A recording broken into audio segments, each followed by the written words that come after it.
From your list of words that you came up with yesterday or the day before, you are going to start to sketch out ideas of how you want your word to be depicted on your paper. So for instance, if I'm going to do the word happy, I'm not just going to write happy straight across the paper. That's boring.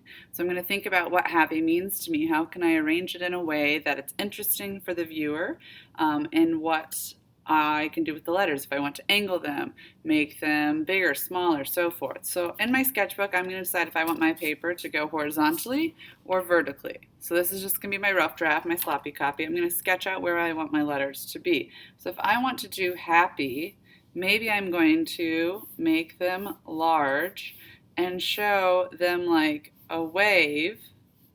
So it's like someone's laughing up and down. Okay, you don't have to do block letters, but you're just simply deciding where each one is going to be. In years past, I've had someone do the word fisherman. Their paper was like this. They had a little boat at the top, and it said fisherman down the fishing pool. Okay, so think outside the box. What makes your word unique? How are you going to arrange the letters to reemphasize what that word is? And what can you do to encompass the whole paper? After you've done this, you've sketched out your ideas, you know where your letter placement is going to be. I'm going to give you your big sheet of paper. Okay, you're going to write your name and team on it. So, Monty and team. And then flip it over. I'd write it small so that if you do make a mistake, you can erase it if you need to use the back side. So on this, I'm going to use a ruler now for every single line. If you have one the same thickness all the way through, it's like this shape, then I can simply just look at my design here. It's up here. And I'm going to just trace my ruler so my sides are all the same thickness. So if I'm doing happy, I'm just going to trace along my edges.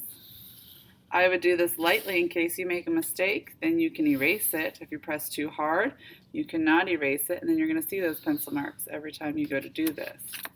So my H is the same thickness through.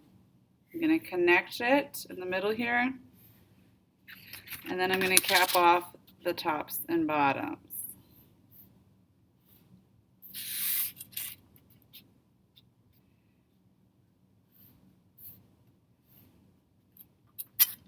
Okay, then I can go through here and erase these extra lines. I can also erase the overlapping lines here in the middle because I won't need this.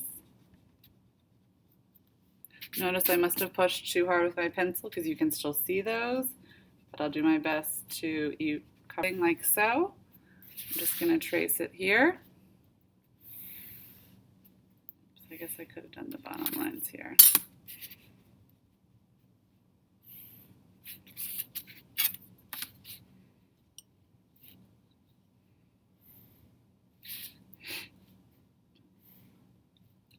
And then the A will have a little cutout in here. And I need to decide if I want it to be square at the top, like flat, or I can take it to a point. It's up to you. What your letters look like, block letters are fine as long as we can decide or figure out what letter they are.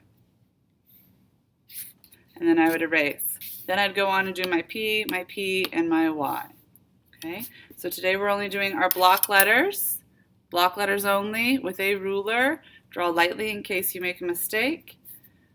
We'll move on to perspective later.